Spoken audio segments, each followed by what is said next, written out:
Good morning!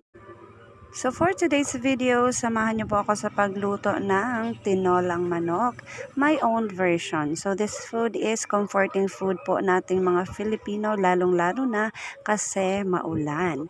So sinimulan ko po ang aking pagluluto by letting our oil or the oil of the chicken meat to come out.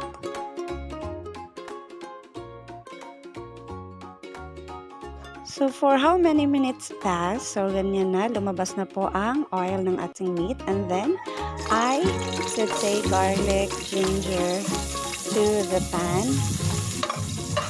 So, hintayin lang po natin na mag-golden brown siya or mag-soften na po. And thereafter, I put the tomatoes. So, lutuin lang po natin ang tomatoes. And then, I put the sayote. Sliced sayote, and then we add water and then let it boil, and we put pepper, salt, and then seasoning, which is the magic sarap.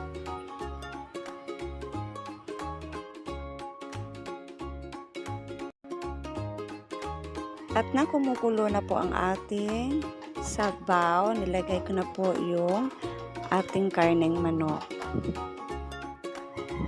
We will just leave it for several minutes para maluto na talaga yung ingredients natin. And habang kumukulo na po, kung tingin natin na kailangan na pong ilunod natin yung mga ibang spices, yung sibuyas, yerba buena, so pwede na po natin itong ilagay.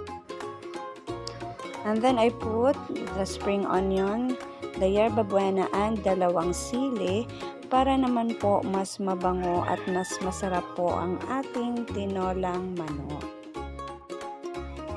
And then hayaan lang po nating manunuot yung mga inilagay po natin na sangkap doon sa meat ng ating manok bago natin ito hanguin.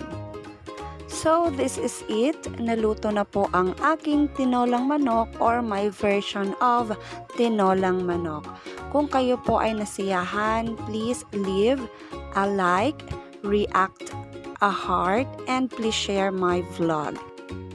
Or leave a comment para po malaman ko kung saan nakarating ang aking mga vlog. Yan lang po. Bye-bye!